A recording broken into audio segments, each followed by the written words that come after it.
Okay बच्चों, आज हम लोग पढ़ रहे हैं वॉल्यूमेट्रिक प्रिंसिपल, लेकिन अपने टॉपिक को आगे ले जाने से पहले फिर से बात कर लेते हैं एसडब्ल्यू की। जरा बात कर लेते हैं। तो एसडब्ल्यू में आपको मालूम है कि कल दैट इज 12 नवंबर का एसडब्ल्यू क्या था। मैंने आपको बोला था स्टीरियो आइसोमेरिज्म के आपको हाफ क्वेश्चंस लगाने थे। ओके, आई होप आपने वो आधे सवाल लगाए होंगे, काफी काम हो गया था आपके पास। अच्छा, आज दैट इज 13 नवंबर। आज का बेटा एसडब्ल्यू है, जब आप ये वीडियो लेक्चर देख लेंगे तो स्टीरियो आइसोमेरिज्म के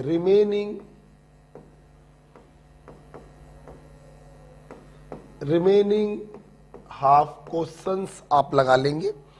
रिमेनिंग हाफ क्वेश्चंस आप लोग लगा लेंगे। अच्छा, और आज वॉल्यूमेट्रिक में इक्विवेलेंट वेट हम खत्म कर देंगे, लेकिन उसके सवाल लगाने को लगा सकते हैं आप, सीट डलवा दूंगा। ये सवाल आज आप लगा लीजिएगा। और इक्विवेलेंट वेट वाला सेक्शन आपको लगाना है। ये पीछे का काम है, ये करंट टॉपिक चल रहा है, उसका सेक्शन आपको लगाना है। सीट ऐप पर पड़ी है।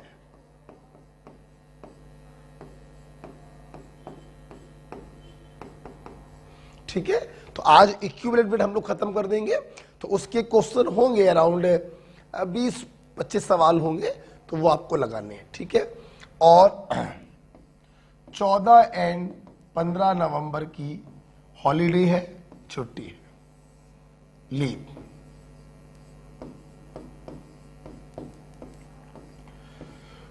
ओके, और क्यों छुट्टी है तो उसका रीजन आपको मालूम ही है। ठीक है, प्रकाश प्रज्वलित कर दे रहे हैं।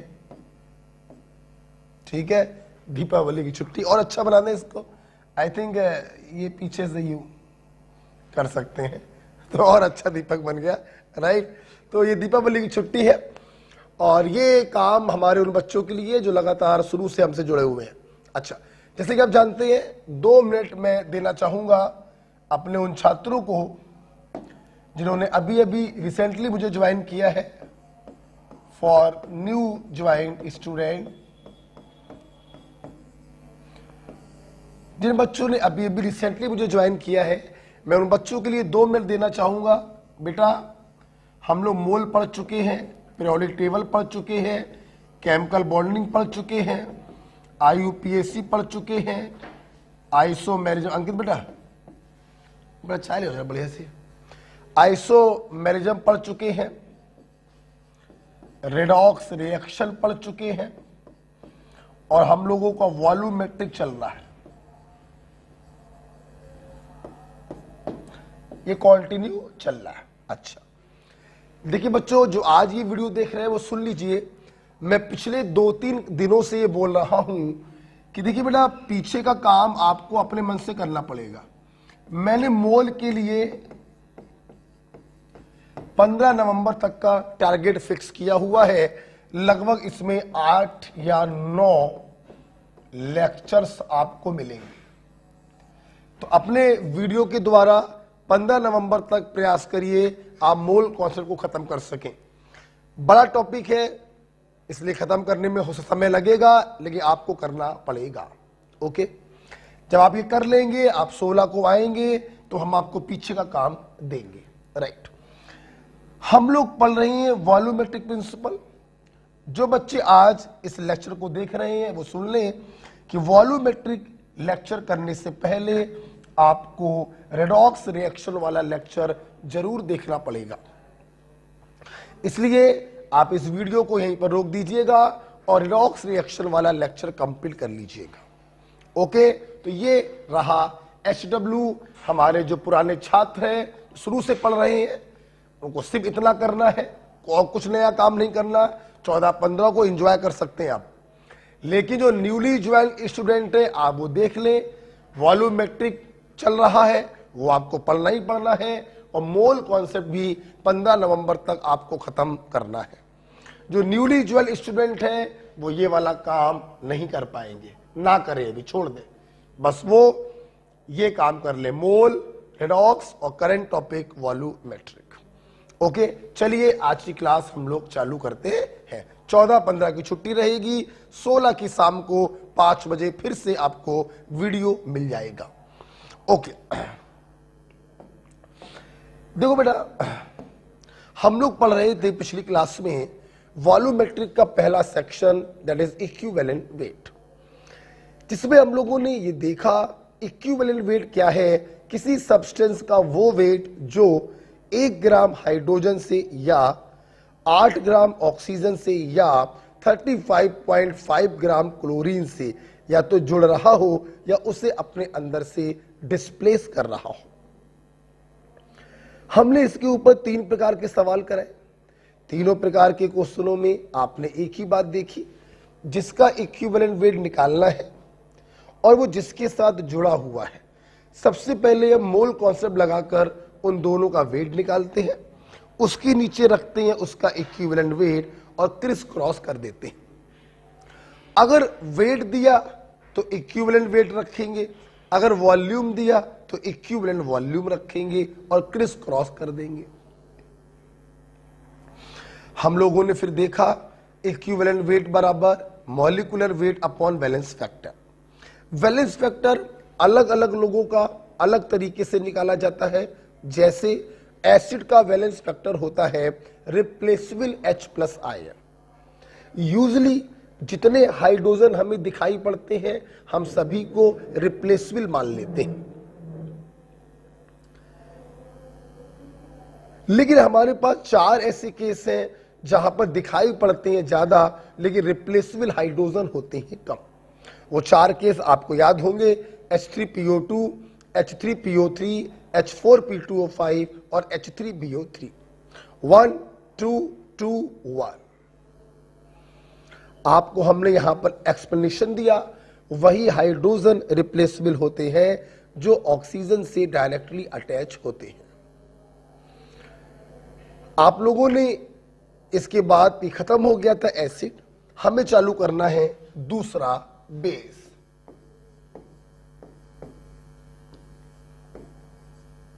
बेस का बेटा वैलेंस फैक्टर होता है रिप्लेसेबल OH- आयन।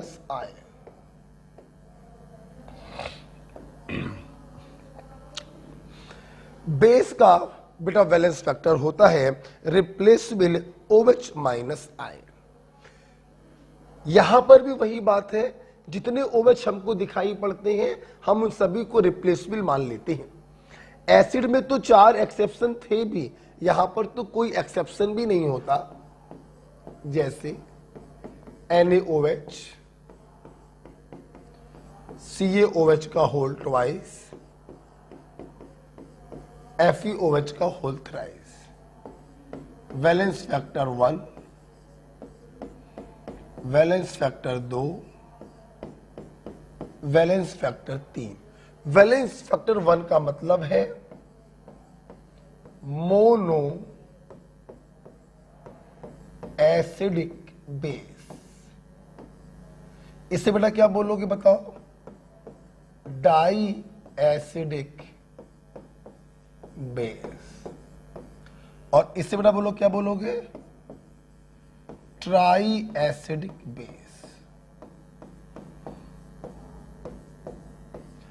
जब वैलेंस फैक्टर आ जाते हैं तो इक्विवेलेंट वेट तो कोई भी निकाल लेगा, है ना। इसका मान लो इक्विवेलेंट वेट निकालना है, बराबर क्या होगा? Molecular weight upon valence factor. 23 16 plus 1 40 बटे 1। उसी प्रकार से इसका निकाल लोगे, उसी प्रकार से इसका निकाल लोगे। और यहां पर बेटा कोई एक्सेप्शन नहीं होता, जितने OH दिखाई पड़ते हैं वही उसका वैलेंस फैक्टर होता है। ठीक है, अच्छा बेटा सुन लो बेटा, यहां पर मैं अपने बच्चों को एक बात बताना चाहूंगा, ये वही बात है जो आप लोगों ने उसमें देखी थी एसिड में। मान लीजिए मैंने आपसे बोला कैल्शियम हाइड्रोक्साइड, बताइए बेटा इसका वैलेंस फैक्टर कितना होगा? आपने बोला 2।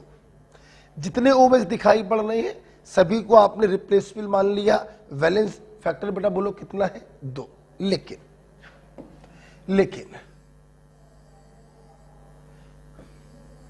लेकिन बेटा अगर मैं आपसे कहूं मैंने इसका रिएक्शन 1 मोल HCl से कराया,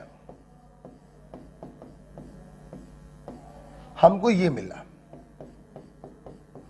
और अब अगर आपसे कोई पूछे बताइए इसका वैलेंस फैक्टर कितना है, तो मैंने कल क्या समझाया था, जब रिएक्शन दी जाती है तो घर की खेती नहीं है कि जितने दिखाई पड़ रहे हैं सबको रिप्लेसेबल मान लो। यहां पर जो वास्तव में रिप्लेस हो रहे हैं हम उन्हीं को काउंट करेंगे। 2 OH यहां पर थे, 1 OH अभी भी है, तो रिप्लेस कितना हुआ? 1, वैलेंस फैक्टर 1। ओके, तो यहां पर बेटा इसका वैलेंस फैक्टर कितना होगा? 1 होगा। This is about the valence factor of base, nothing else, और कुछ है नहीं इसमें ज्यादा।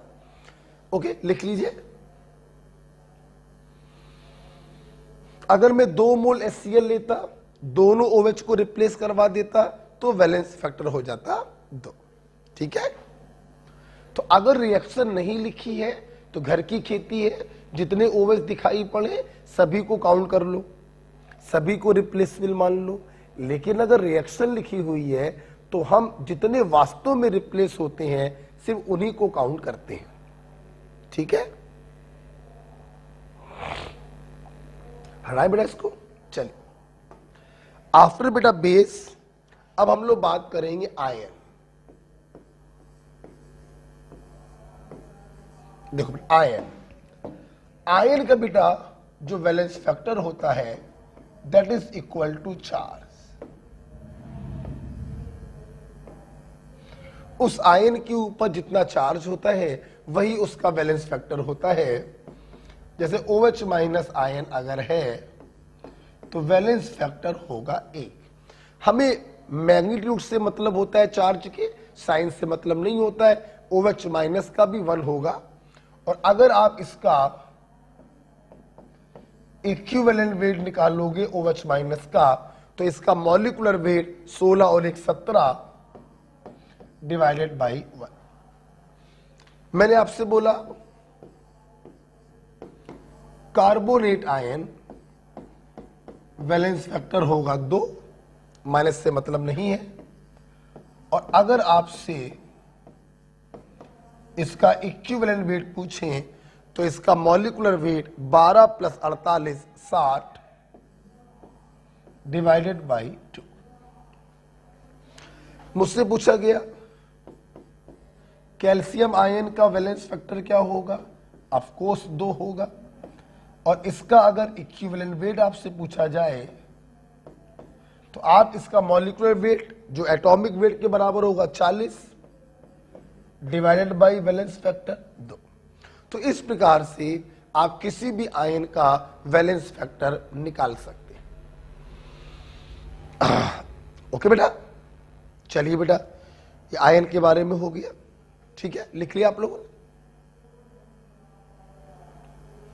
ओके, अब आयन के बाद हम लोग पढ़ेंगे सॉल्ट।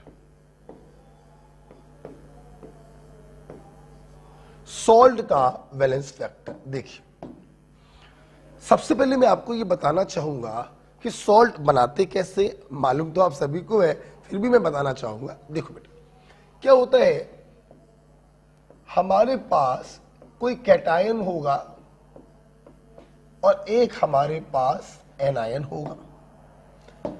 क्या होता है, हम लोग इनके चार्जों को क्रिस क्रॉस करते हैं और क्रिस क्रॉस करने पर हमें हमारा सॉल्ट मिलता है AmBn। मतलब हम लोग ये कह सकते हैं कि सॉल्ट के अंदर 2 पार्ट होते हैं, एक कैटायनिक पार्ट होता है और एक एनायनिक पार्ट होता है। अब समझना, आप देखिए यहां पर हमको साफ साफ दिखाई पड़ रहा है इस सॉल्ट के अंदर m एटम कैटायन के हैं और n एटम एनायन के हैं, कोई प्रॉब्लम नहीं है। अच्छा, आप लोग ये भी देख रहे हैं कि सॉल्ट जो होता है ये ओवरऑल इलेक्ट्रिकली न्यूट्रल होता है, इस पर कोई चार्ज नहीं होता है, इलेक्ट्रिकली क्या है, न्यूट्रल। सुनना, आपको मैंने कई बार बताया होगा कहीं ना कहीं, अगर कोई चीज इलेक्ट्रिकली न्यूट्रल है तो इसका मतलब है कि total positive charge must be equal to total negative charge. Okay, तो क्या मैं ये नहीं लिख सकता हूं, मेरी बात समझिएगा, salt are electrically neutral. Salt जो होते हैं वो इलेक्ट्रिकली न्यूट्रल होते हैं, hence we can write total positive charge must be equal to total negative charge।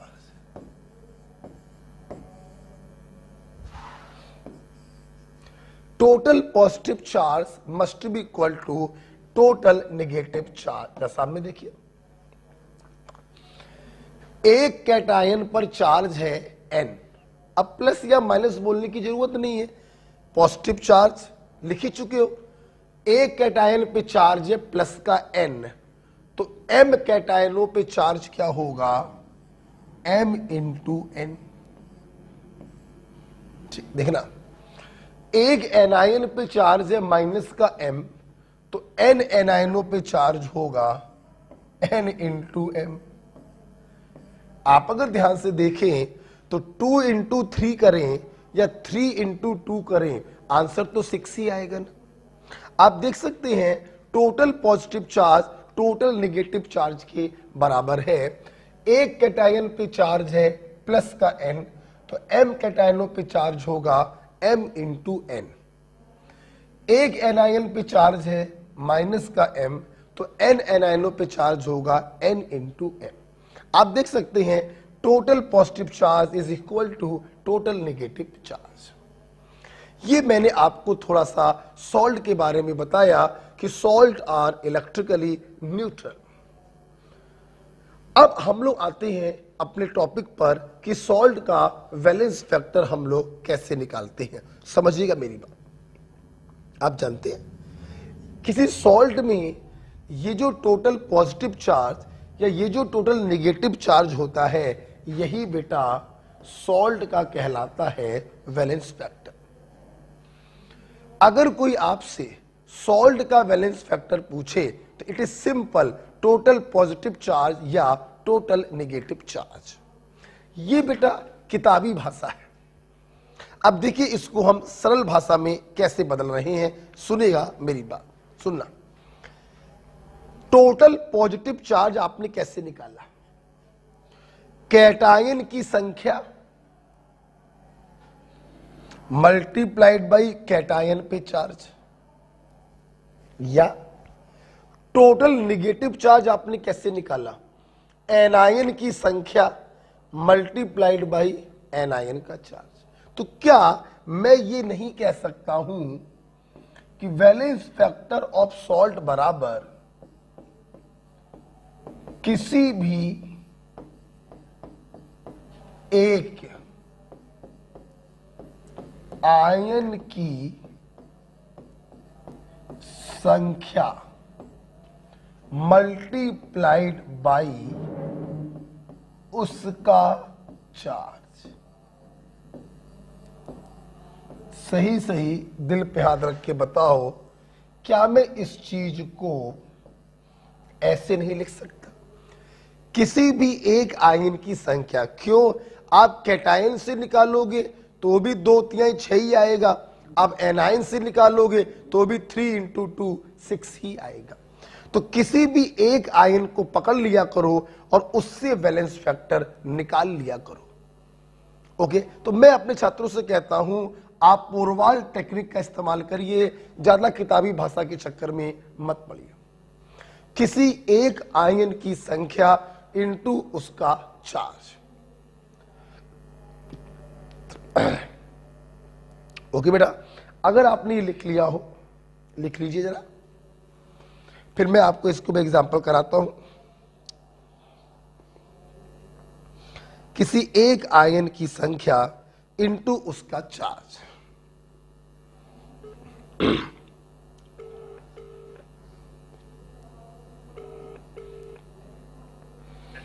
बेटा पानी की बोतल दे जाओ। हाँ सर, वही है। आओ। ओके, देखिए बेटा जरा, चले मैं इसको हटाता हूं बेटा।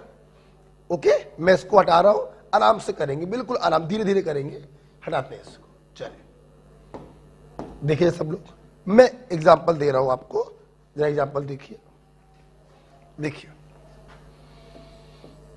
मैंने दिया MgCl2, ठीक, देखो सब लोग, चाहे तुम मैग्नीशियम से देखकर वैलेंस फैक्टर निकालो, चाहे तुम क्लोरीन को देखकर निकालो, आंसर सेम आएगा। उसको देख लिया करो जिसके चार्ज को लेकर तुम 100% श्योर हो। जैसे सबको मालूम है मैग्नीशियम सेकेंड ग्रुप का है, इस पर चार्ज होता है +2, तो इसका वैलेंस फैक्टर क्या आएगा? मैग्नीशियम की संख्या इंटू मैग्नीशियम का चार्ज, वैलेंस फैक्टर बोलो 2। आपने कहा कि सर हम क्लोरीन को देखकर निकालेंगे, कितने क्लोरीन है? 2, और एक क्लोरीन पे चार्ज होता है -1, बोले तो क्लोराइड आयन, तो भी कितना आएगा वैलेंस फैक्टर? 2 आएगा। ठीक है, मैंने आपको दिया, देखो बेटा, CaCO3, देखो चाहे कैल्शियम को पकड़ के निकालो चाहे कार्बोनेट को पकड़ के निकालो, आंसर तो सेम ही आना है।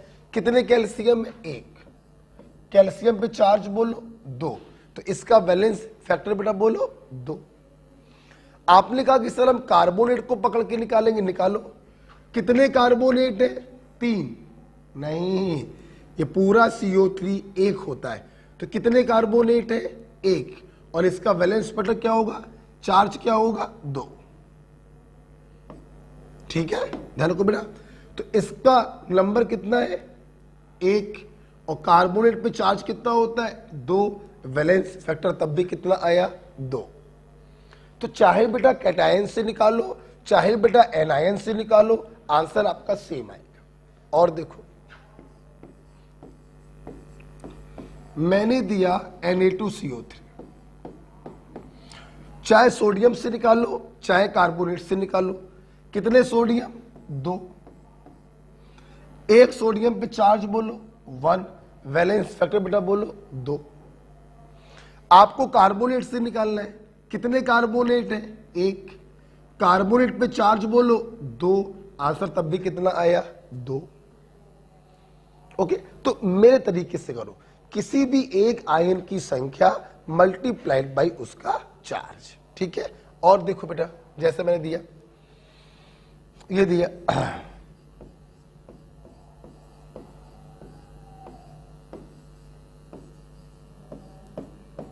कैल्शियम फॉस्फेट, चाहे कैल्शियम से निकालो चाहे फॉस्फेट से निकालो, आंसर सेम आएगा। माना मैंने कैल्शियम से निकाला, तो किसी एक आयन की संख्या, कितने कैल्शियम है? 3, और कैल्शियम पे चार्ज कितना होता है? सेकेंड ग्रुप का है 2, वैलेंस फैक्टर बेटा बोलो 6। ठीक है, मैंने आपको दिया FeSO4, समझना, मेरी बात समझना सब। आयरन से भी निकाल सकते हो, सल्फेट से भी निकाल सकते हो। अब समझना, वैसे तो पूरी क्लास समझ गई है, this is ferrous ion Fe+2, लेकिन मान लो आप कंफ्यूज है कि फेरस है या फेरिक है, तो बेटा एक बात बताओ, किसी डॉक्टर ने कहा है क्या कि कैटायन को पकड़ के वैलेंस फैक्टर निकालो? अरे भाई हम एनायन से भी तो निकाल सकते हैं, आंसर तो वही आएगा। तो जिस आयन के चार्ज को लेकर तुम 100% श्योर हो, आप उसको पकड़ के वैलेंस फैक्टर निकाला करो। जैसे कितने सल्फेट है? 1, और सल्फेट पे चार्ज बोलो 2, वैलेंस फैक्टर बेटा बोलो 2। अब जिन्हें मालूम है ये फेरस आयन होता है वो समझ गए होंगे कितने आयरन है 1, और यहां पर चार्ज कितना है 2, आंसर बोलो 2। ठीक है, तो तुम कैटायन से निकालो या एनायन से निकालो, आंसर बेटा क्या आएगा, सेम ही आएगा। राइट बेटा। जैसे एक और दे देते हैं, अब आप बताना।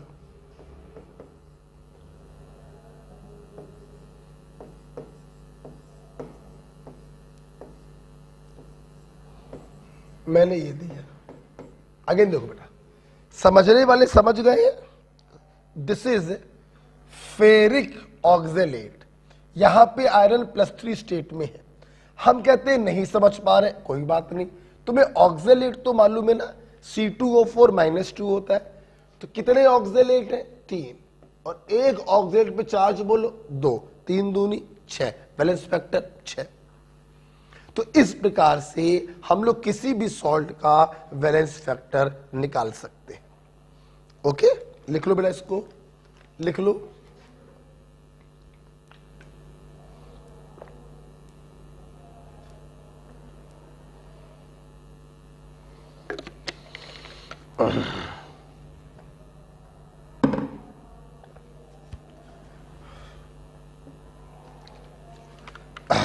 सॉल्ट,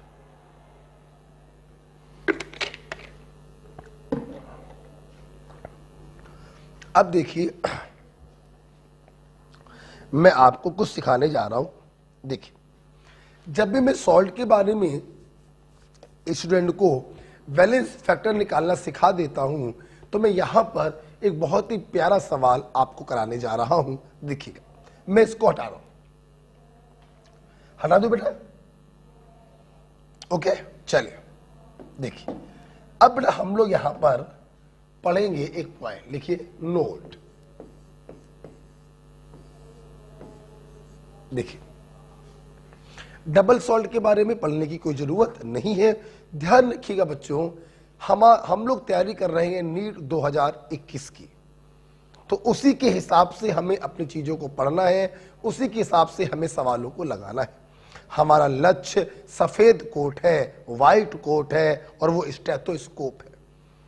हमें नीट 2021 को लक्ष्य बनाकर अपनी प्रिपरेशन को करना है। ध्यान रखना, योद्धा वही जीतता है जो सामने वाले की ताकत का पहले अंदाजा लगा लेता है।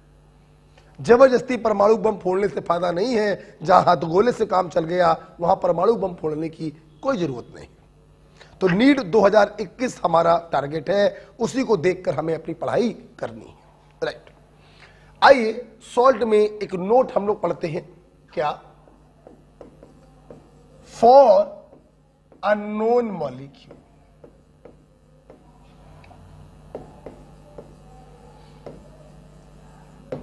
For unknown molecule. सबसे पहले बात ये उठ रही है, ये अननोन मॉलिक्यूल क्या होता है, इसका मतलब क्या है, समझना। लिखना मतलब, मैंने आपसे बोला सोडियम कार्बोनेट, आप बताओ ये नोन है या अननोन? तो मैं तो कहूंगा ये नोन है। क्यों? आपको सोडियम भी मालूम है +1, कार्बोनेट भी मालूम है -1, तो इसका फार्मूला तो बच्चा भी बता देगा, Na2CO3। तो जिसका फार्मूला मालूम है वो नोन, और जिसका फार्मूला ना मालूम है वो अननोन। फॉर एग्जाम्पल, मैंने बोला भाई कैल्शियम क्लोराइड, बताओ नोन या अननोन? नोन। क्यों? कैल्शियम पे चार्ज मालूम है, क्लोराइड पे चार्ज मालूम है, फार्मूला बन गया CaCl2। लेकिन सोचो, मैंने तुमसे कहा मेटल ऑक्साइड, अब मैंने आपसे पूछा नोन या अननोन, तो ये देखो बेटा अननोन हो गया। क्यों अननोन हो गया? जब तक आपको मेटल नहीं मालूम होगी तब तक उसका चार्ज नहीं मालूम होगा, और जब तक चार्ज नहीं मालूम होगा तब तक क्रिस क्रॉस करके आप एग्जैक्ट फार्मूला नहीं बता पाएंगे। तो ये मेरे लिए क्या हो गया? अननोन। तो जितने भी बेटा अननोन मॉलिक्यूल आएंगे, क्योंकि उनका फार्मूला तो हम लिख नहीं पाएंगे, तो हम उनको शॉर्ट में ऐसे लिख देंगे, मेटल ऑक्साइड। हमने ऐसे लिख दिया। एग्जैक्ट फार्मूला क्या होगा हम बता नहीं सकते, क्योंकि मेटल की वैलेंसी तो अपन को मालूम नहीं है। तो ये अपने लिए क्या हो गया, अननोन मॉलिक्यूल। हमारा जो हेडिंग है वो इन्हीं के लिए। ओके, तो सुनिए अब मैं आपसे क्या कहना चाहता हूं। देखिए, for unknown molecule, for unknown molecule, सुनना था मेरी बात। किसी भी अननोन मॉलिक्यूल के लिए ध्यान रखिएगा,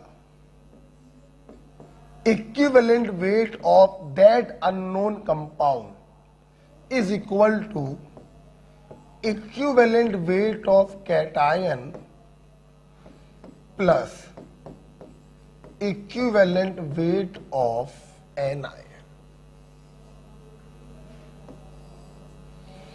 Equivalent weight of an unknown compound is equal to equivalent weight of its cation plus equivalent weight of its anion.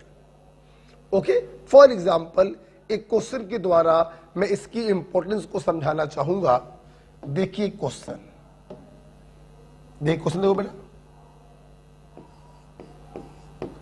मैंने क्वेश्चन दिया, equivalent weight of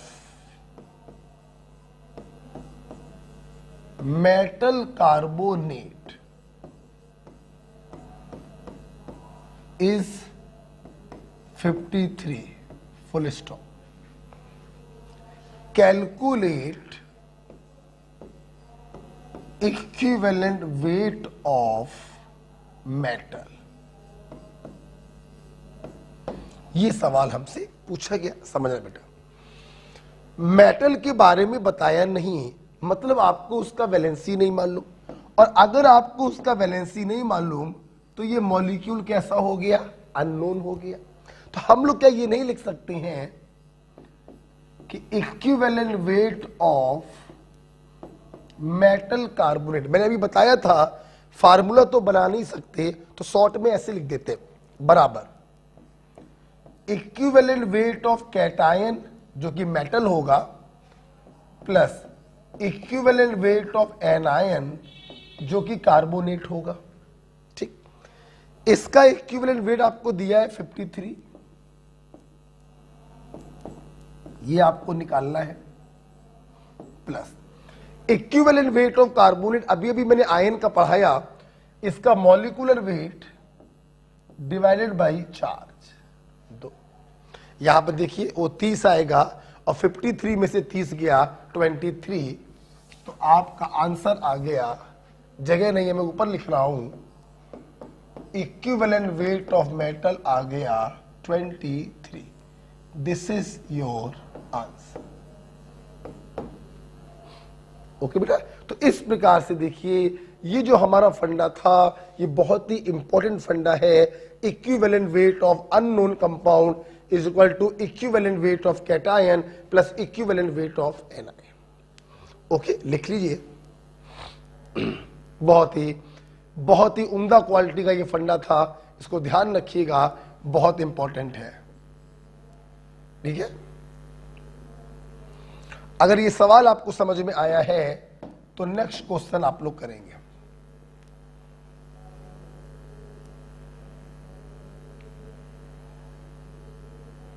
हटाना है बेटा इसको। अगला क्वेश्चन आपको करके दिखाना है। देखिए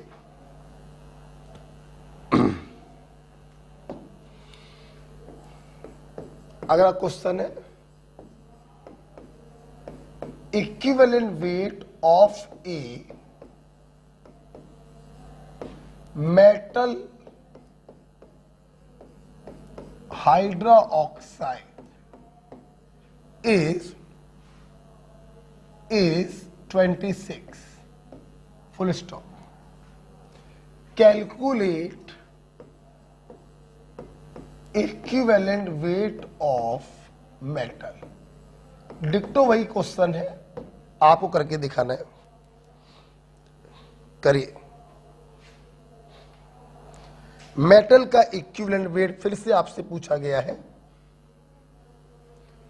उम्मीद करेंगे हो गया होगा। मॉलिक्यूल हमारा अननोन है, आप देख सकते हैं, ठीक है। तो equivalent weight of metal hydro oxide बराबर equivalent weight of metal cation plus equivalent weight of hydro oxide, बोले तो एनायन। ये वैल्यू आपको दी गई है 26 और हाइड्रो ऑक्साइड का इक्विवेलेंट वेट मॉलिक्यूलर वेट 16 और 1 17 डिवाइड बाई वैलेंस फैक्टर जो चार्ज के बराबर होगा। तो यहां से इक्विवेलेंट वेट ऑफ मेटल आ गया 9।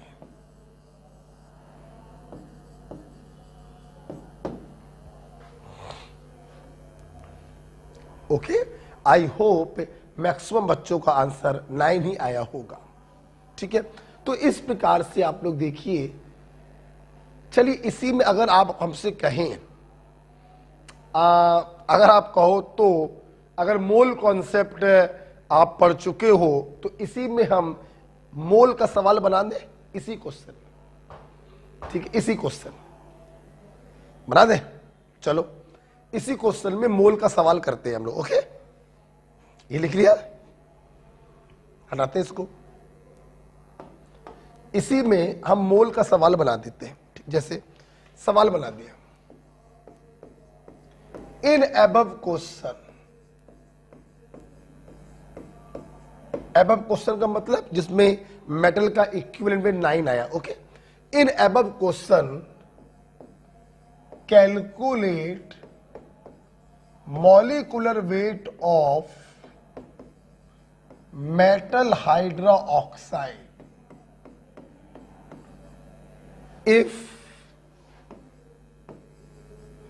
if metal is trivalent। तो सवाल समझिएगा, इसके पहले वाला जो सवाल किया था मेटल हाइड्रो ऑक्साइड वाला, जिसमें मेटल का इक्विवेलेंट वेट 9 आया था। अब सवाल है इस मेटल हाइड्रो ऑक्साइड का मॉलिक्यूलर वेट बताओ। सुन लो, मॉलिक्यूलर वेट तुम तब तक नहीं बता सकते जब तक तुम्हें उसका फार्मूला ना मालूम। इक्विवेलेंट वेट फिर भी बिना फार्मूले के निकाला जा सकता है, equivalent weight of cation plus equivalent weight of anion, लेकिन मॉलिक्यूलर वेट बिना फार्मूले के नहीं निकाला जा सकता। इसीलिए देखिए बेटा, एग्जामिनर ने आपको पहले ही बता दिया, ये जो मेटल है ये ट्राईवेलेंट है। ट्राईवेलेंट का मतलब इस पे चार्ज होगा +3। हाइड्रो ऑक्साइड सबको मालूम है OH माइनस, क्रिस क्रॉस। ये देखिए मेटल हाइड्रो ऑक्साइड का फार्मूला बन गया। आपसे इसका मॉलिक्यूलर वेट पूछा है। अब सबको मालूम है कि मॉलिक्यूलर वेट के लिए हम इनके एटॉमिक वेट को आपस में ऐड करेंगे। अब सवाल यह है कि मेटल का एटॉमिक वेट तो मालूम नहीं है, तो हुजूर मैंने पहले ही बोला था, याद करिए mole concept.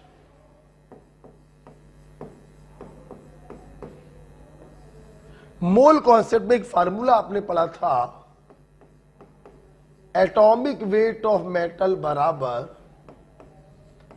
Equivalent weight of metal into valency. पढ़ा था। इक्विवेलेंट वेट प्रीवियस क्वेश्चन में 9 आया, वैलेंसी एग्जामिनर ने दी है 3, तो इसका एटॉमिक वेट हो गया 9 3 27। अब आप मॉलिक्यूलर वेट आराम से निकाल सकते हैं।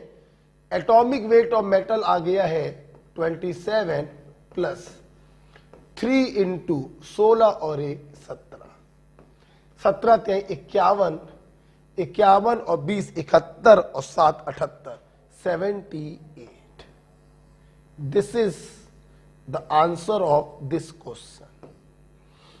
ओके, तो कितना प्यारा सवाल देखिए बन गया। आपने सबसे पहले क्या किया, वैलेंसी को क्रिस क्रॉस करके फार्मूला बनाया। अब फार्मूले से मॉलिक्यूलर वेट तभी आएगा जब मेटल का एटॉमिक वेट मालूम हो। और मेटल का एटॉमिक वेट कैसे निकालेंगे, मोल कांस्टेंट का फार्मूला था इक्विवेलेंट वेट इंटू वैलेंसी 27, तो 27 प्लस 3 इंटू 16 और 1 17, 17 थे 51, 51 और 27 78, तो मॉलिक्यूलर वेट आ गया 78। ओके बेटा, तो इस प्रकार से आप लोगों ने सॉल्ट का वैलेंस फैक्टर निकालना सीखा। ठीक है, अब हम लोग इसको हटा दें। ओके बेटा, चलिए अब बेटा हम लोग जा रहे हैं valence factor of OA and RA।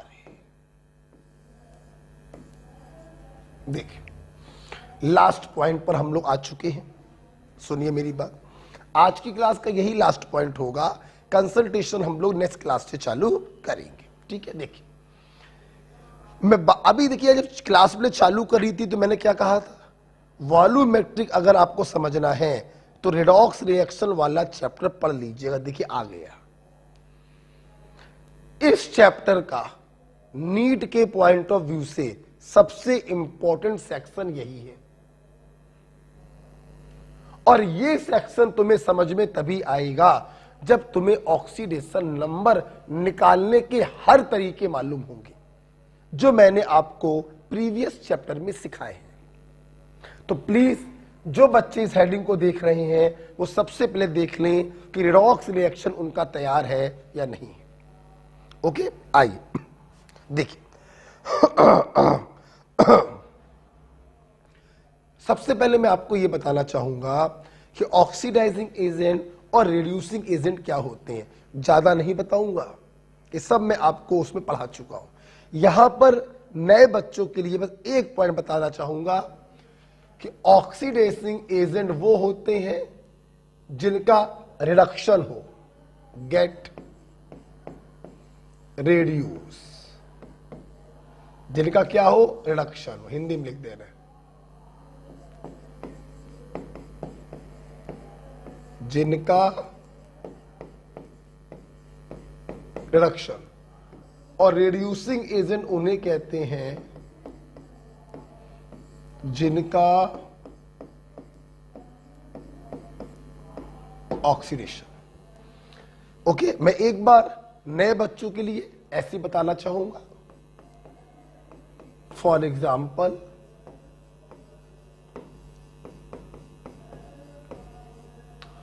Oxidation number 0 free state है, 0 फ्री स्टेट है, +1 -1। आप देखिए इसका इंक्रीज हो रहा, इसका डिक्रीज हो रहा, तो जिसका होता है इंक्रीज मतलब जिसका होता है ऑक्सीडेशन उसे कहते हैं रिड्यूसिंग एजेंट, और जिसका होता है डिक्रीज मतलब जिसका होता है रिडक्शन हम उसे कहते हैं ऑक्सीडाइजिंग एजेंट।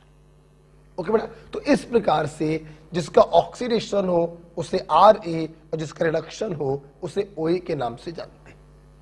ये आपको हमने हिंट दे दिया। ठीक है, अब देखिए OA और RA का वैलेंस फैक्टर आप कैसे निकालते हैं। या देखिए OA और RA का वैलेंस फैक्टर होता है, ध्यान दो सब लोग, simple change in oxidation number multiplied by IC। जो स्टूडेंट रेडॉक्स रिएक्शन पढ़ चुके हैं उनको मालूम है IC का मतलब होता है इनर कॉफिशिएंट। तो valence factor of OA and RA बराबर simple change in oxidation number multiplied by IC। IC का मतलब है इनर कॉफिशिएंट। मैं अपने बच्चों को बता दूं जिन्होंने नहीं पढ़ा है रेडॉक्स रिएक्शन, मान लो, लिखना मत तुम लोग,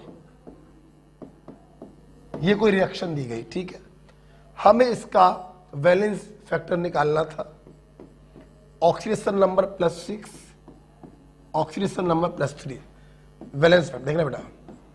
simple change in oxidation number का मतलब है बड़े में से छोटे को माइनस कर दो बस। Into IC. देखो बेटा, आईसी का मतलब होता है इनर कॉफिशिएंट, हमें आउटर कॉफिशिएंट से कोई मतलब नहीं। तो इसका बैलेंस फैक्टर बेटा बोलो कितना आ गया, 6। सिंपल चेंज, बड़ी वैल्यू से छोटी वैल्यू को माइनस किया, सिंपल चेंज आ गया, मल्टीप्लाइड बाई आईसी, तो बैलेंस फैक्टर आ गया। ओके, और देखते हैं, लिखना मत, अच्छे से सवाल कराएंगे, अभी बस समझाने के लिए रफली ये दिया। अब देखो -2 से 0, अगर मेरे को इसका बैलेंस फैक्टर निकालना हो तो सिंपल चेंज आया 2, आईसी कितना है 2, तो बैलेंस फैक्टर आ गया 4। तो इस प्रकार से जब भी ओए या आरए का बैलेंस फैक्टर निकालते हैं तो ये सिंपल तरीका आप अडॉप्ट करते हैं। किताबों में कुछ और लिखा होता है, किताबों में क्या लिखा होता है मैं वो भी आपको बताना चाहूंगा। आप जरा देखिए किताबों में क्या लिखा होता है। देखिए बेटा, किताबों में इसी चीज को वो लिख देते हैं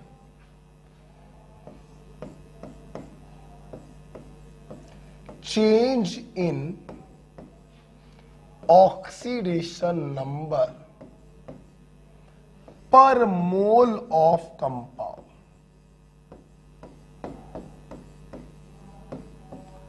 इसी चीज को लिख देते हैं चेंज इन ऑक्सीडेशन नंबर पर मोल ऑफ कंपाउंड।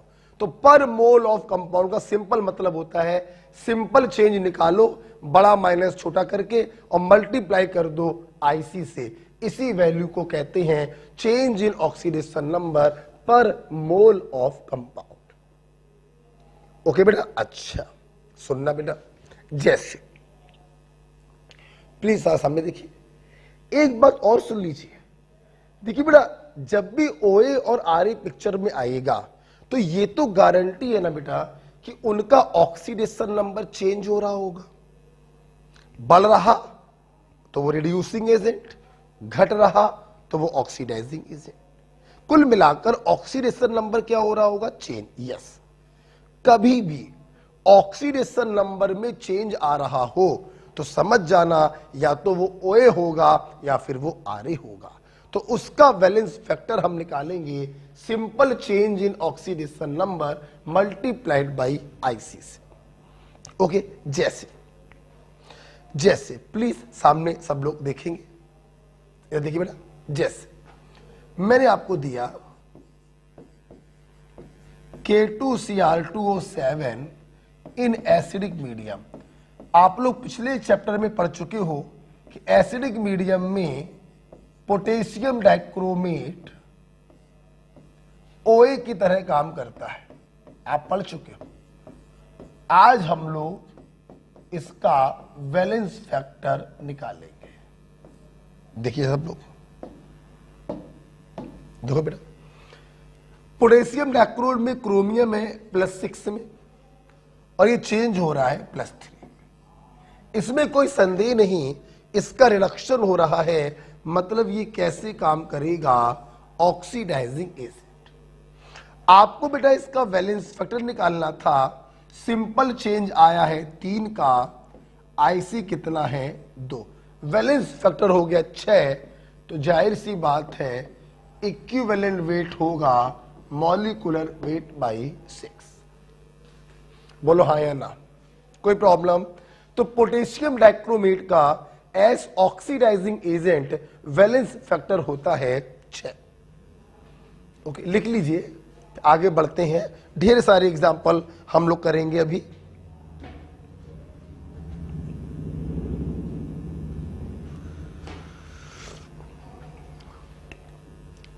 ढेर सारे एग्जाम्पल करेंगे बेटा, अभी शुरुआत करिए मैंने जस्ट।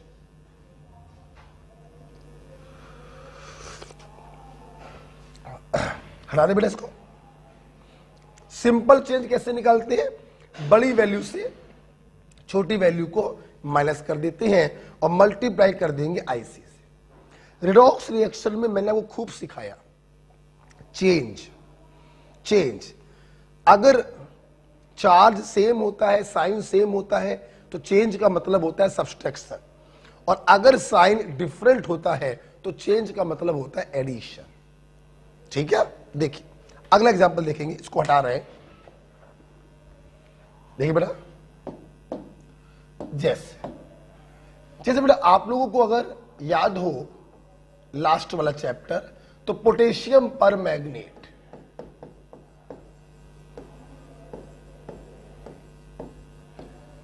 पोटेशियम पर मैग्नेट बहुत ही प्यारा ऑक्सीडाइजिंग एजेंट है, लेकिन इसकी खास बात यह है कि ये एसिडिक मीडियम, न्यूट्रल मीडियम और बेसिक मीडियम तीनों में ये OA की तरह काम करता है। एसिडिक मीडियम में ये बदलता है Mn+2 में, न्यूट्रल मीडियम बदलता है MnO2 में, और एल्कलाइन मीडियम में बदलता है K2MnO4 में। अगर आपको मेरी बात पे संदेह है तो आप देखिए जरा, एसिडिक मीडियम में भी इसका रिडक्शन हो रहा है, OA की तरह काम करेगा।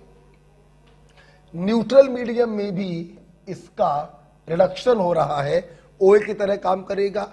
और बेसिक मीडियम में भी इसका रिडक्शन हो रहा है, ये OA की तरह काम करेगा। KMnO4 हर मीडियम में OA की तरह काम करता है। सवाल यह है कि इस KMnO4 का वैलेंस फैक्टर बताइए तीनों मीडियम में। आइए देखते हैं। देखो, एसिडिक मीडियम में वैलेंस फैक्टर, सुनते रहिएगा। मैंने अक्सर बच्चों को ये देखा, वो IC में कंफ्यूज हो जाते हैं।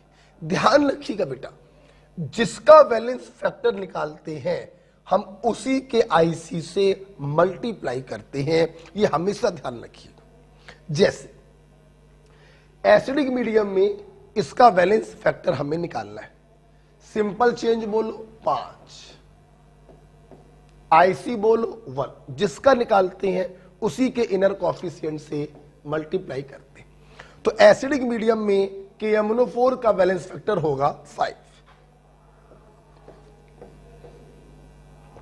न्यूट्रल सिंपल चेंज 3, IC बोलो 1, वैलेंस फैक्टर बोलो 3।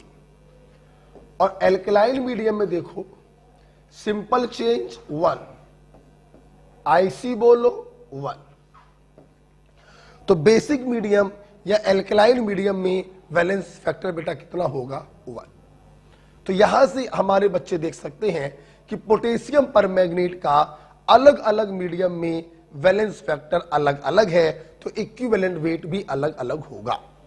एसिडिक मीडियम में 5, न्यूट्रल मीडियम में 3 और एल्कलाइन मीडियम में 1। यहां से ट्रिक बनती है, बना 135,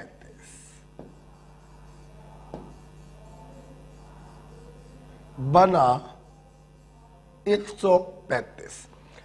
बेसिक मीडियम में वैलेंस फैक्टर 1, न्यूट्रल मीडियम में वैलेंस फैक्टर 3 और एसिडिक मीडियम में वैलेंस फैक्टर 5। ओके, देखिए, जब भी बेटा मैं ये बात बता देता हूं तो यहीं पर मैं आपको एक बात और बताना चाहूंगा, ध्यान सुनिएगा, इंपॉर्टेंट बात है। क्या? देखिए बेटा, इसमें कोई संदेह नहीं कि बेसिक मीडियम में वैलेंस फैक्टर 1 होना चाहिए। सुनना, तुम्हारे मेडिकल में या IIT में KMnO4 का वैलेंस फैक्टर अगर कभी भी बेसिक मीडियम में पूछा जाए तो आप उसको भी न्यूट्रल मानकर 3 बताएंगे। एक्चुअली बेटा बेसिक मीडियम जैसा कोई सिस्टम है ही नहीं। 1 आप तब बताएंगे जब एग्जामिनर क्वेश्चन में मेंशन कर दे strongly basic medium. Strongly basic बोलने पर आप उसे बेसिक मानेंगे और वैलेंस फैक्टर बताएंगे 1। अगर सिंपल बोला है बेसिक मीडियम या एल्कलाइन मीडियम तो आप उसे मानेंगे न्यूट्रल और वैलेंस फैक्टर बताएंगे 3। ओके बेटा, आई होप आपको OA और RA का वैलेंस फैक्टर समझ में आया, simple chain multiplied by IC। ठीक है बेटा, सुनना। अगर आपको ये समझ में आया है, लिख लिया होगा आपने, बताइए कि MnO4 का एल्कलाइन मीडियम में इक्विवेलेंट वेट क्या होगा? तो आप क्या मान के बताओगे? Neutral, molecular weight upon valence factor 3, 1 नहीं बताओगे। ठीक है, चल, अगर आपको ये सब समझ में आया है तो आइए मैं आपको कुछ क्वेश्चन कराऊं, हटा इसको। जैसे मान लीजिए मैंने आपसे बोला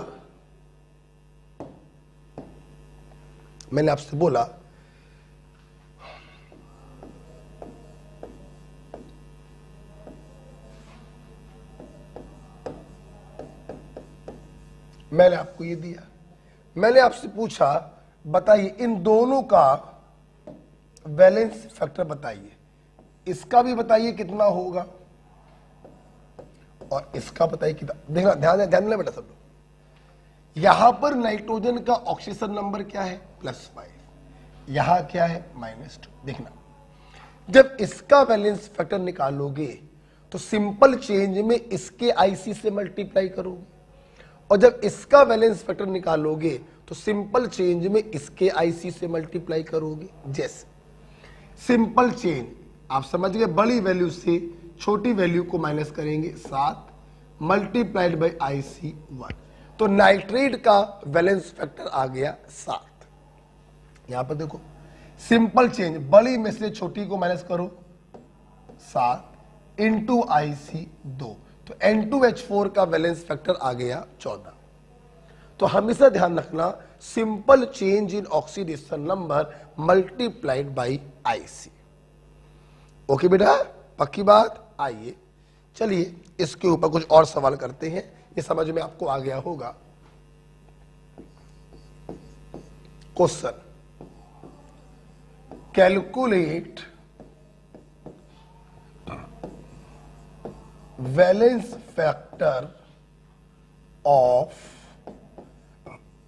OA and RA in each case. Calculate valence factor of OA and RA in each case. पहला केस मैं करा रहा हूं, आप देखिए, पहला केस मैं करा रहा हूं। I2 प्लस Na2H2O3, इसे हाइपो के नाम से जानते हैं। Na बनता है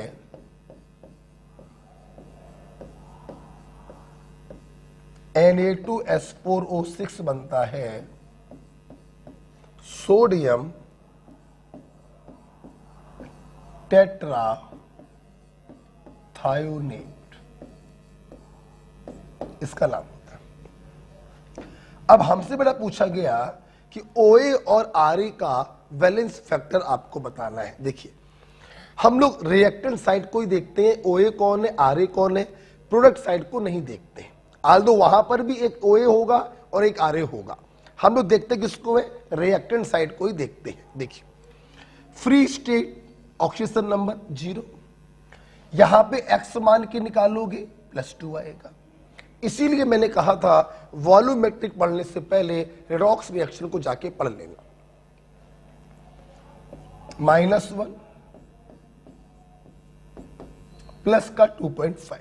ओके, ध्यान से देखो बेटा, आयोडीन 0 से -1 जाना, आयोडीन का हो रहा है रिडक्शन, जिसका होता है रिडक्शन वो कहलाता है ऑक्सीडाइजिंग एजेंट। हाइपो में सल्फर का हो रहा है ऑक्सीडेशन, जिसका होता है ऑक्सीडेशन वो कहलाता है रिड्यूसिंग एजेंट। ओके, आप देख सकते हैं OA हो गया आयोडीन, RA हो गया हाइपो, आपको निकालना है वैलेंस फैक्टर। आइए निकालें। सिंपल चेंज, जाहिर सी बात है, एक का चेंज आया, मल्टीप्लाइड बाई IC 2, तो आयोडीन का वैलेंस फैक्टर आ गया 2। यहां पर आइए, 2 से 2.5 सिंपल चेंज आया 0.5 का, आईसी कितना है 2, तो वैलेंस फैक्टर बेटा इसका कितना हो गया 1। तो इस रिएक्शन में ओए का वैलेंस फैक्टर है 2 जो आयोडीन है, और आरए का वैलेंस फैक्टर है 1 जो कि हाइपो है। एक क्वेश्चन मैंने कर दिया, अब एक एक क्वेश्चन में लिखता जाऊंगा और उसका आंसर आप देते जाएंगे, राइट। आप इसको लिख लीजिए, तो इसी को हम लोग कंटिन्यू करेंगे। वैलेंस फैक्टर बताना था हमें OA और RA का प्रत्येक केस में। पहला केस हमने कराया, एक रिएक्शन ये दी, मैंने करके दिखा दिया। अब ना ये सवाल वही बच्चे कर पाएंगे जिनको ऑक्सीडेशन नंबर आता है, ठीक है। चलिए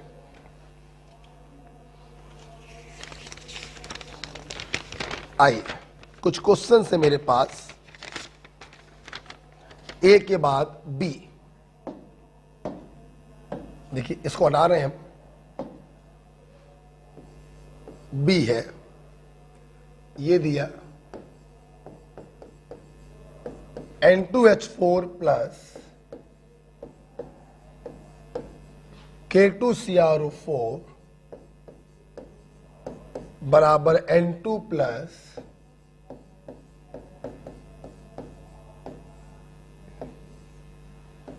ठीक है। चलिए आपके पास है 30 सेकेंड, जल्दी बताइए OA और RA का वैलेंस फैक्टर क्या होगा।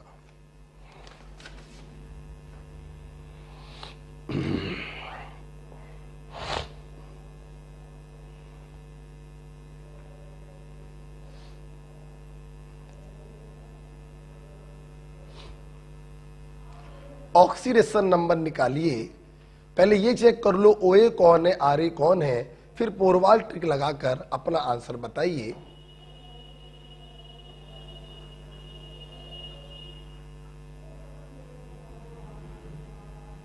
करें, आइए आप देखिए सब लोग। हाइड्रोजन में नाइट्रोजन -2 में आएगा, और यहां पे क्रोमियम का निकालेंगे +6 आएगा। फ्री स्टेट 0, और यहां पे क्रोमियम का आएगा +3। आप देखो बेटा, नाइट्रोजन का ऑक्सीडेशन हो रहा है तो ये काम करेगा रिड्यूसिंग एजेंट, और क्रोमियम का रिडक्शन हो रहा है, ये काम करेगा ऑक्सीडाइजिंग एजेंट। ध्यान रखिएगा बेटा, ये ऑक्सीडेशन नंबर मैंने x मानकर निकाली है, ठीक है। चलिए अब बात करते हैं वैलेंस फैक्टर की। देखिए RA का वैलेंस फैक्टर सिंपल चेंज कितने का आया 2, IC कितना 2, तो इसका वैलेंस फैक्टर बेटा आ गया 4। यहां देखिए सिंपल चेंज बोलो 3, IC बोलो 1, तो वैलेंस फैक्टर बेटा आ गया 3। इस रिएक्शन में हाइड्रोजन का वैलेंस फैक्टर है 4, और पोटेशियम क्रोमेट का वैलेंस फैक्टर है 3। ओके, चलिए अगला सवाल करेंगे आप लोग। C, iodine plus HNO3 iodic acid plus NO plus 1। जल्दी से OA और RA का वैलेंस फैक्टर बताइए। OA और RA का वैलेंस फैक्टर बताइए।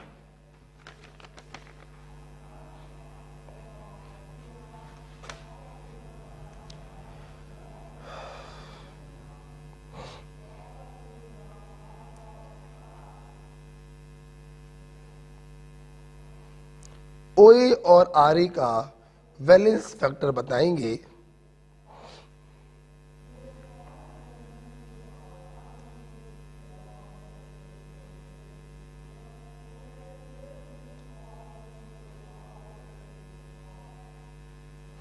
ओके, आई हो गया होगा। देखिए फ्री स्टेट 0, यहां पे आएगा +5, यहां पर आएगा +5, और यहां पर होगा +2। अगर आप ध्यान से देखें तो आयोडीन का ऑक्सीडेशन हो रहा है तो ये रिड्यूसिंग एजेंट होगा, और नाइट्रोजन का रिडक्शन हो रहा है तो ये ऑक्सीडाइजिंग एजेंट होगा। ठीक है, आइए बात करते हैं वैलेंस फैक्टर की। सिंपल चेंज हो रहा है 5 का, आईसी है 2, तो इसका बेटा वैलेंस फैक्टर होगा 10। यहां पर आइए, simple change, just a minute, sorry मैंने आयोडीन का सही तो किया है, ओके सही किया है, 0 से 5, हाँ सही किया था बेटा, सॉरी 5 इंटू IC 2, राइट। इसमें ये बेटा 5 से जा रहा है 2, सिंपल चेंज हुआ 3, IC कितना है 1, ओके। तो आयोडीन का वैलेंस फैक्टर आ गया 10 और नाइट्रिक एसिड का आ गया 3, राइट। आई होप आपके सही होंगे। अब 2 सवाल एक साथ देंगे, A B C D और E, हटा रहे हैं इसको, हटा रहे हैं बेटा इसको, चलिए D और E एक साथ देंगे, करके दिखाइए।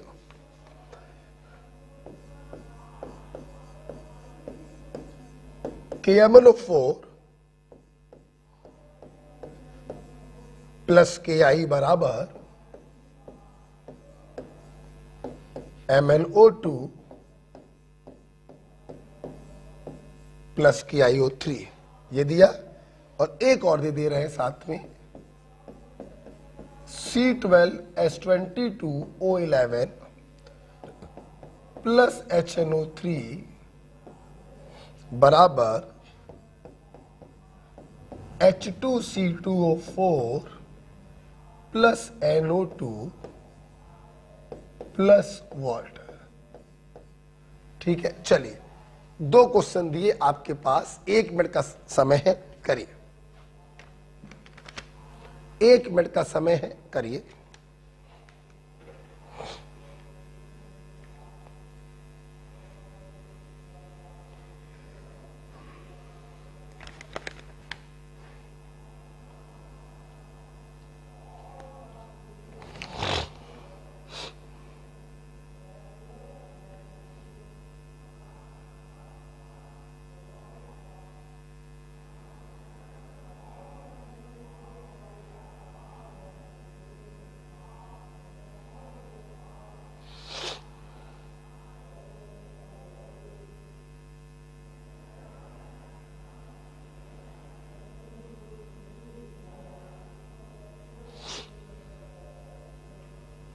हुआ,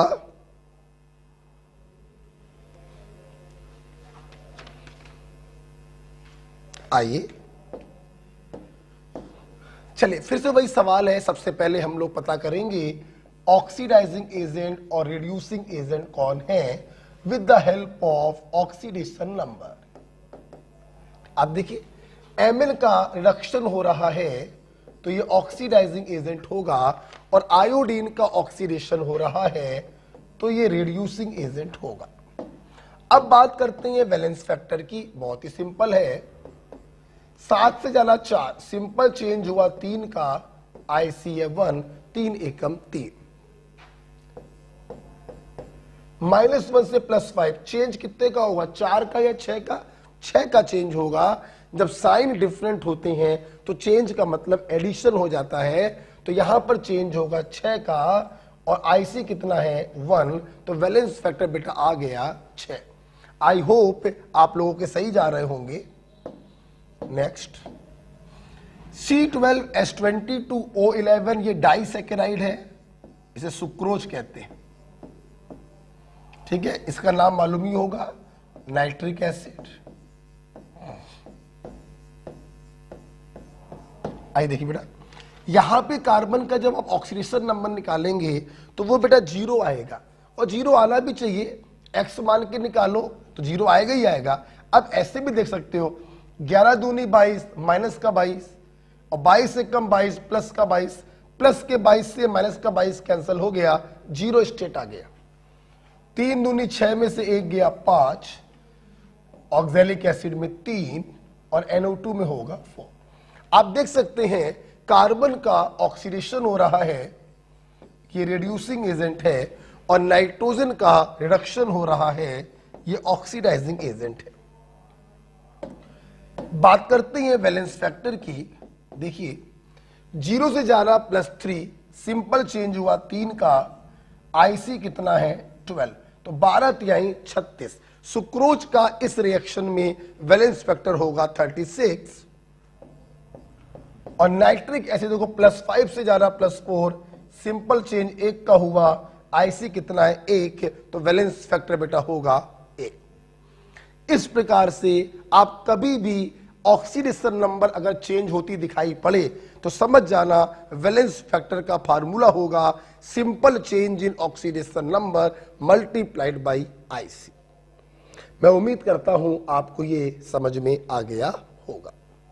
ओके बेटा, अब हम लोग एक स्टेप आगे जा रहे हैं, इसी में एक स्टेप आगे जा रहे हैं।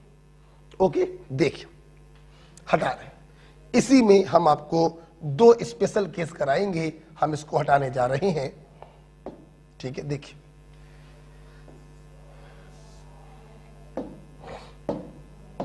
देखिए बेटा,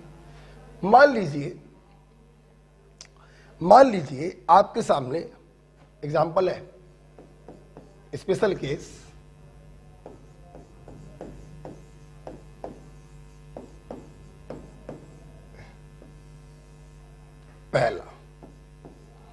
पहला बड़ा स्पेशल केस है, इन ए मॉलिक्यूल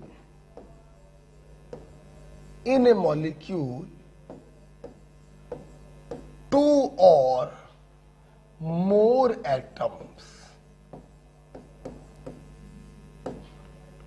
either get oxidized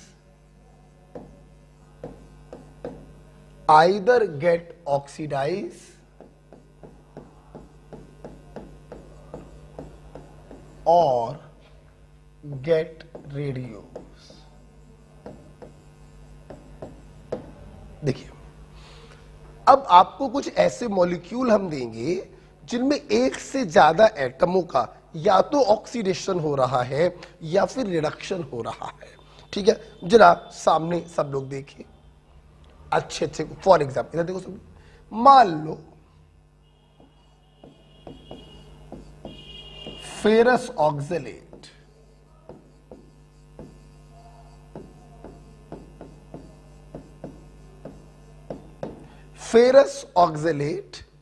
मैंने इसके ऊपर किसी ऑक्सीडाइजिंग एजेंट को डाला, KMnO4 को डाल दिया, H2O2 को डाल दिया।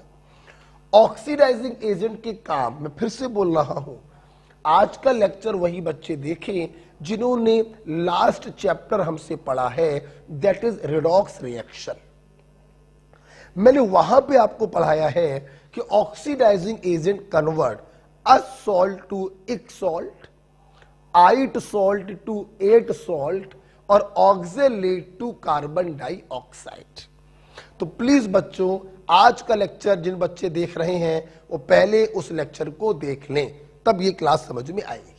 जो शुरू से पढ़ रहे हैं उनकी कोई प्रॉब्लम ही नहीं है। यहां पे देखो ये फेरस है, ऑक्सीडाइजिंग एजेंट फेरस को बदल देगा फेरिक में, जहां पर इसकी ऑक्सीडेशन नंबर होगी +3। ऑक्जेलेट में कार्बन का ऑक्सीडेशन नंबर +3 आता है, और ये इसको बदल देगा कार्बन डाइऑक्साइड में। Am right? मुझे जगह चाहिए होगी ऊपर, आपने ये लिख लिया, हेडिंग डाल लिया आप लोगों ने। इन ए molecule 2 or more atom either get oxidized or get reduced। ये हेडिंग आपने डाल ली बेटा। अब मैं ऊपर हटा दे रहा हूं, जगह चाहिए मेरे को। ठीक है, अब देखो बेटा, आपसे बेटा पूछा गया था कि भाई इस मॉलिक्यूल का वैलेंस फैक्टर बताओ। कुछ नहीं, 2 को लिखा, ध्यान देना बेटा। इस मॉलिक्यूल को अगर ध्यान से देखें तो इसमें आयरन एटम का भी ऑक्सीडेशन हो रहा है, और इसमें उपस्थित एक दूसरा एटम कार्बन है, उसका भी ऑक्सीडेशन हो रहा। दोनों के दोनों का ऑक्सीडेशन हो रहा। हम लोग क्या करेंगे बेटा, हम लोग क्या करेंगे, दोनों एटमों का अलग अलग वैलेंस फैक्टर निकालेंगे। ट्रिक वही लगाएंगे, simple change in oxidation number multiplied by IC. आई देखिए, +2 से +3 सिंपल चेंज एक का, आईसी कितना 1। आयरन के रेस्पेक्ट में वैलेंस फैक्टर आ गया 1। यहां पर देखिए सिंपल चेंज हुआ 1, आईसी कितना है 2। कार्बन के रेस्पेक्ट में वैलेंस फैक्टर आ गया 2। अब सुनना, हमें इस मॉलिक्यूल का ओवरऑल वैलेंस फैक्टर बताना है, तो F बराबर F1 प्लस F2, 1 प्लस 2 बोले तो 3। मतलब फेरस ऑक्सैलेट का वैलेंस फैक्टर हो गया 3, तो इसका इक्विवेलेंट वेट होगा molecular weight by 3। Okay, I hope आपको मेरी हेडिंग अब क्लियर हो रही होगी। If in A molecule 2 or more atom either oxidize or reduce, ये नहीं होना चाहिए कि एक का ऑक्सीडेशन हो और दूसरे का रिडक्शन, वो अलग केस बन जाएगा। सारों के सारों का ऑक्सीडेशन हो या सारों के सारों का रिडक्शन हो, तब हम लोग क्या करेंगे, F1 F2 निकालेंगे और दोनों को जोड़। ओके बेटा, जैसे जैसे एक और देखते हैं, इसके ऊपर एग्जांपल लिख लीजिए इसको। फेरस ऑक्सैलेट, एक एग्जांपल इसके ऊपर और देखते हैं। हटा दें,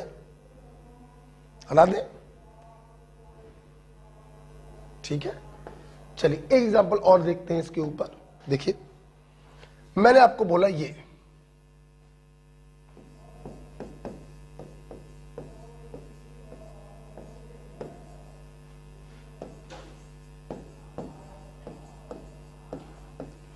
फेरस नाइट्राइट। एग्जामिनर आपको नाम नहीं देगा लिखकर, तो हम दे रहे हैं लिखकर बस।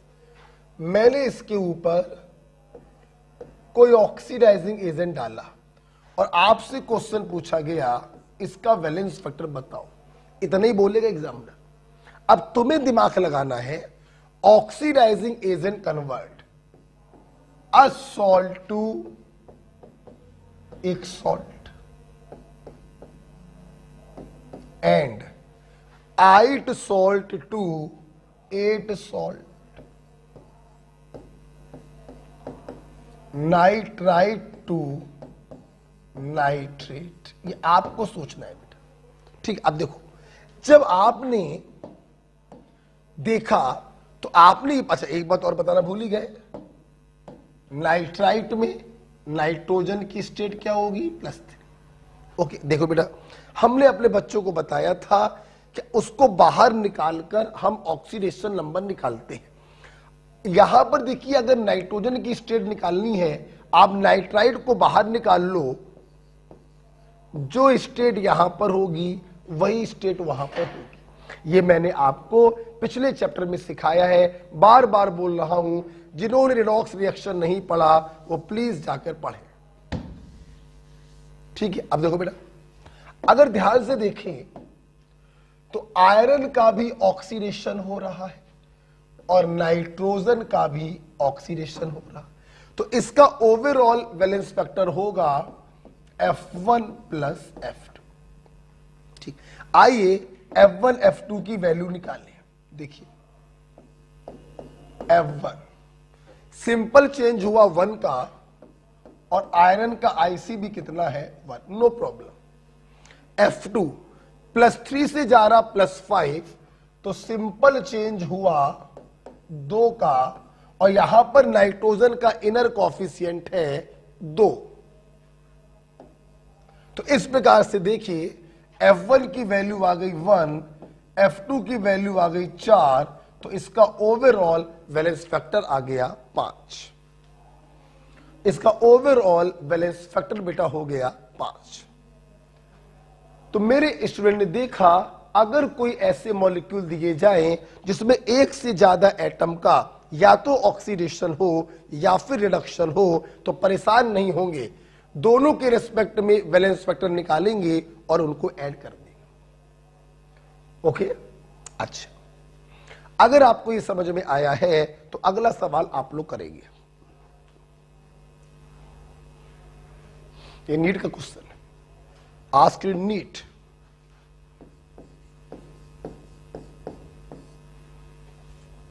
ठीक है, चलिए अगला क्वेश्चन आप लोग करिएगा, मैं इसको हटाने जा रहा हूं। ठीक है, चलिए अगला क्वेश्चन। और अगला क्वेश्चन देने से पहले बताना चाहूंगा, जैसे ऑक्साइड होता है वैसे ही सल्फाइड होता है। ठीक है,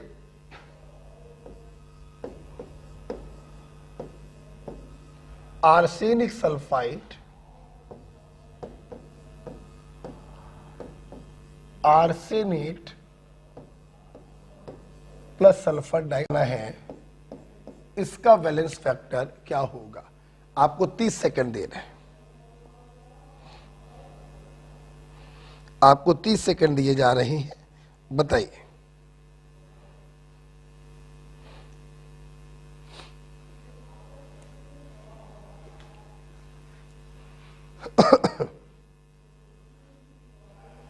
आर्सेनिक सल्फाइड का वैलेंस फैक्टर क्या होगा? ये रिएक्शन आपके सामने दी गई है।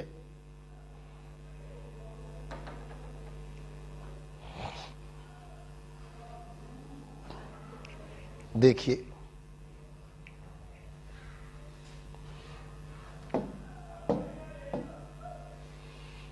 कर लिए बेटा, देखते हैं।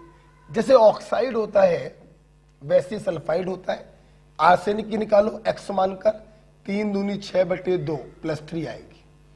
यहां पर आर्सेनिक आएगा +5 और सल्फर आएगा +4। ध्यान से देखेंगे, आर्सेनिक का ऑक्सीडेशन हो रहा है और सल्फर का भी ऑक्सीडेशन हो रहा है। हमें इनका वैलेंस फैक्टर निकालना है, बहुत ही आसान होगा, क्योंकि दोनों का ऑक्सीडेशन हो रहा है, तो F1 + F2 कर देंगे। आइए, F1 +3 से +5 सिंपल चेंज 2, IC है 2। ठीक है, F2 -2 से +4 चेंज आएगा 6 का, अपोजिट चार्ज है, चेंज निकालने पर एडिशन होगा। -2 से +4 चेंज आया 6 का, और IC कितना है सल्फर का? 3। तो इस प्रकार से देखिए, F1 की वैल्यू 4 आई, F2 की वैल्यू 18 आई, तो टोटल वैलेंस फैक्टर आ गया 22। तो पहला स्पेशल केस आपको समझ में आया। अगर किसी मॉलिक्यूल में 2 या 2 से अधिक लोगों का या तो ऑक्सीडेशन हो रहा हो या फिर रिडक्शन हो रहा हो। ठीक है, अच्छा भाई, आइए स्पेशल नोट नंबर 2 हम लोग पढ़ते हैं। चलिए, स्पेशल नोट नंबर 2 देखिए, इफ a molecule undergoes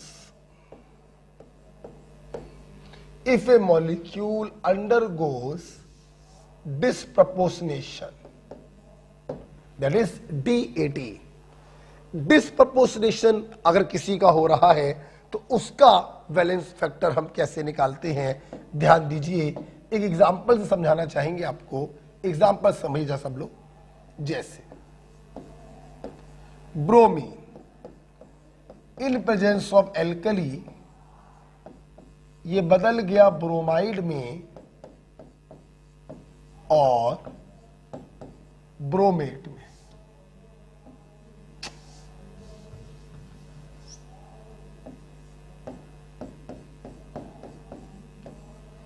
आपसे पूछा गया इस ब्रोमीन का वैलेंस फैक्टर बताइए। ध्यान से देखिए, फ्री स्टेट 0, -1 और +5।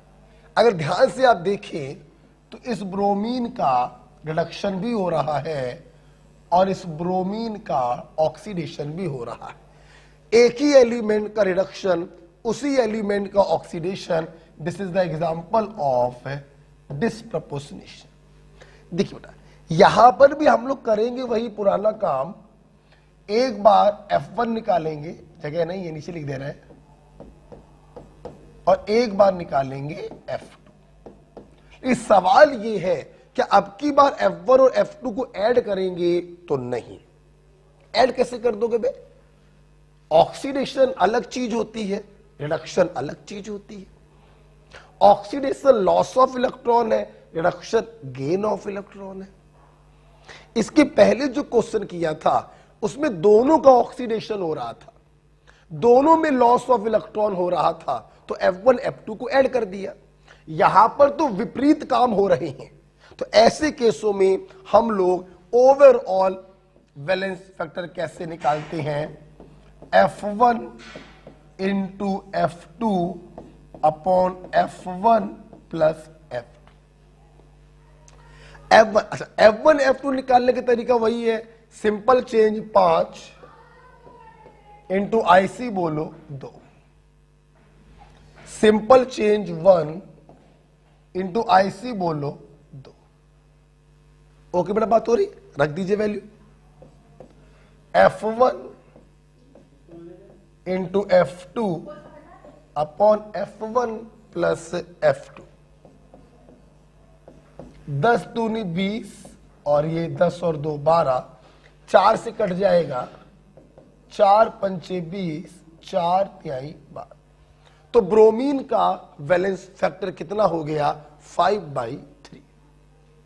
मेरी बात सबको समझ में आ रही है? यहां पर आप F1 F2 को ऐड नहीं कर सकते क्योंकि दोनों विपरीत काम हो रहे हैं, ऑक्सीडेशन और रिडक्शन हो रहा है। तो F1 into F2 upon F1 plus F2, 10 गुणे 2 बटे 10 प्लस 2, 5/3।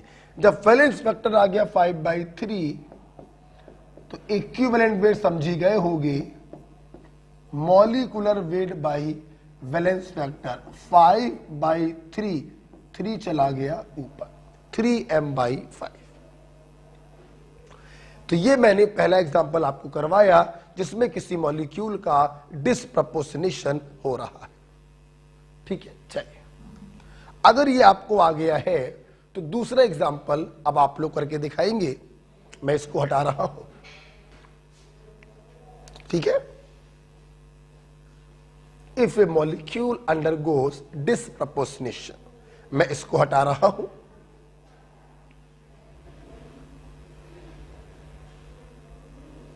ठीक है, चलिए दूसरा एग्जांपल देखते हैं, आप लोग करेंगे।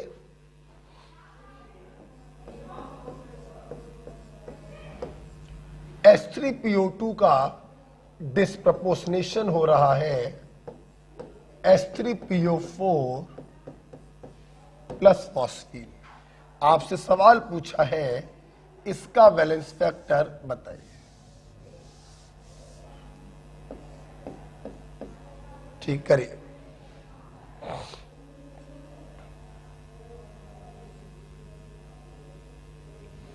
इसका वैलेंस फैक्टर आपको बताना है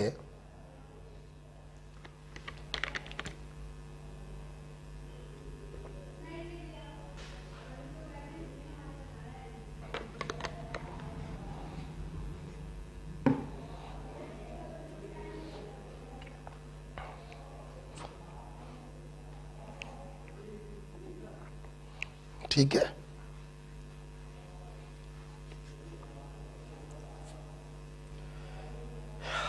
किया बेटा?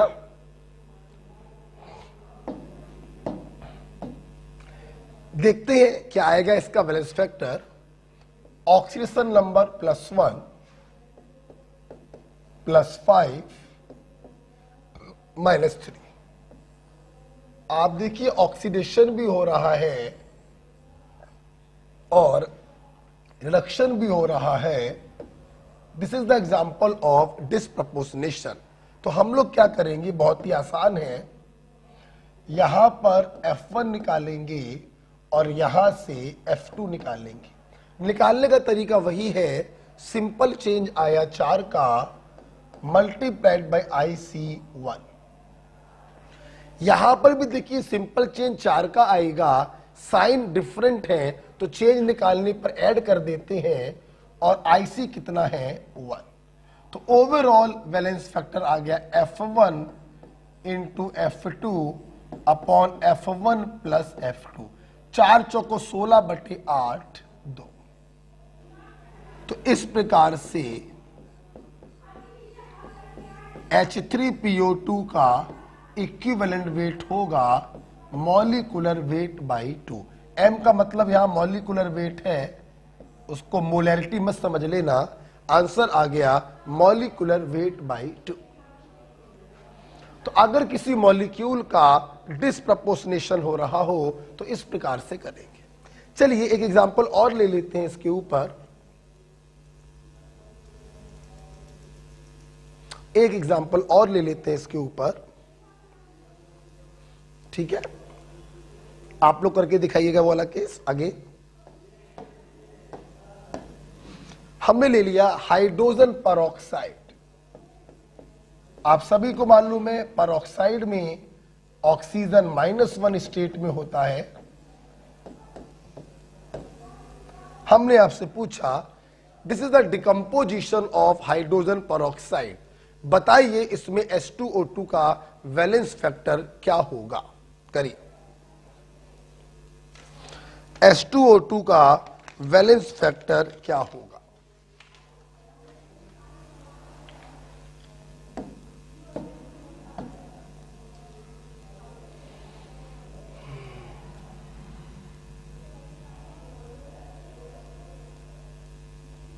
H2O2 का वैलेंस फैक्टर क्या होगा।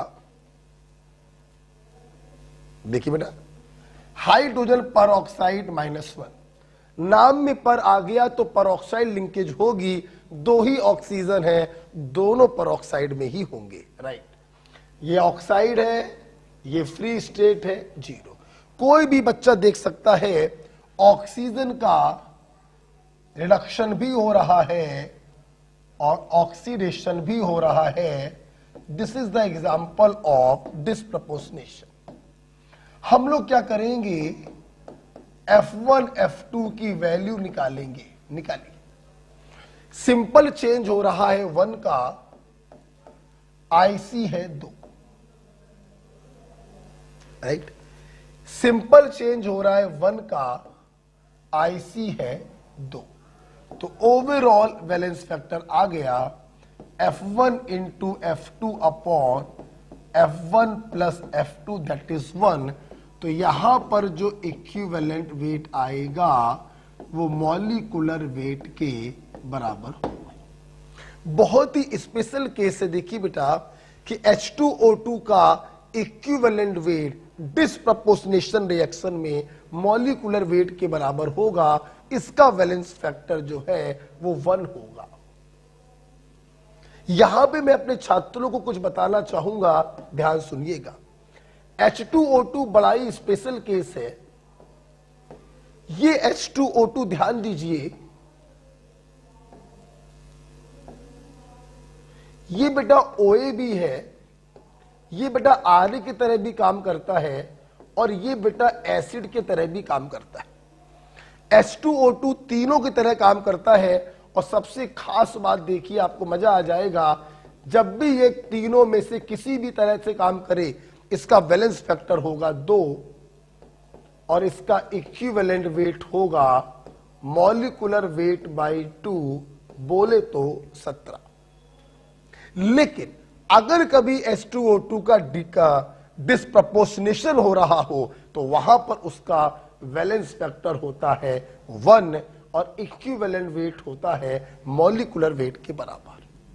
लेकिन आप देखिए ना, सिर्फ अगर रिड्यूसिंग एजेंट हो तो वैलेंस फैक्टर 2 आएगा, सिर्फ अगर ऑक्सीडाइजिंग एजेंट हो तो भी वैलेंस फैक्टर 2 आएगा। लेकिन जब डिसप्रपोर्शनेशन होता है तो वैलेंस फैक्टर 1 आता है। This is about the H2O2। तो इस प्रकार से मैं अपने छात्रों से कह सकता हूं कि आप लोगों ने इक्विवेलेंट वेट के सारे फंडे पढ़ लिए। 2-3 फंडे लास्ट ईयर और पढ़ाए थे, वो इस साल मैंने कहीं नहीं पढ़ाए, ना ऑनलाइन ना ऑफलाइन। कोई मतलब नहीं है, जैसा कि मैं पहले ही बोल चुका हूं, हम लोग तैयारी कर रहे हैं फॉर नीट 2021, जिसके लिए पूरे भारत में सभी बच्चों के पास 6 महीने का ही समय मिला है। तो गवर्नमेंट उसी हिसाब से पेपर NCERT से ही बनाएगा, 5-10% बाहर का हम लोग पढ़ सकते हैं, ज्यादा बाहर का पढ़ने की जरूरत नहीं है। तो कुछ अननेसेसरी चीजों को हमने नोट से हटाया है। खत्म हो गया बेटा। इस प्रकार से पहला पड़ाव वॉल्यूमेट्रिक का खत्म हो चुका है। दूसरा पड़ाव है different types of concentration, molarity, normality, molality. और तीसरा पड़ाव है लॉ ऑफ इक्विवेलेंस, बोले तो टाइट्रेशन। हम लोग वो अगली क्लास में पढ़ेंगे, that is on Monday 16th of November। आज इतना ही। क्यों इतना ही? क्योंकि अब जो नई हेडिंग है उसके लिए हमें थोड़ा समय चाहिए, 2 घंटे का, जो आपको 16 तारीख को मिलेगा। अभी हम लोगों ने इतना पढ़ लिया, आपको SW क्लियर हो जाना चाहिए। वॉल्यूमेट्रिक की सीट आपके ऐप पर पड़ी होगी, उस सीट में इक्विवेलेंट वेट वाला जो सेक्शन हो उसके सवाल आप लोग लगाएंगे बस, ठीक है। रिमेनिंग SW आपको मालूम है, स्टीरियो आइसोमेरिज्म का जो बचा हुआ सेक्शन है वो आप लगा लीजिएगा। जिन बच्चों ने नया ज्वाइन किया है उनको काम मालूम ही है, ये वाला काम तो करना ही पड़ेगा, इक्विवेलेंट वेट वाला सवाल।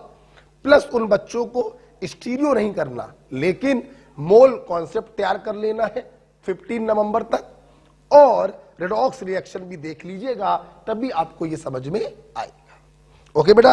तो ओके बेटा, thank you and happy Deepawali, शुभ दीपावली।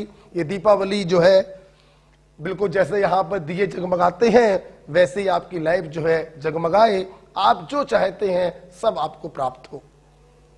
आप जो कॉलेज चाहते हैं आप उस कॉलेज में पहुंचे, लेकिन बड़ा ध्यान रखिएगा, सिर्फ सोचने से, सिर्फ आशीर्वाद देने या लेने से काम नहीं होता है। हमें उस लेवल की मेहनत करनी पड़ती है।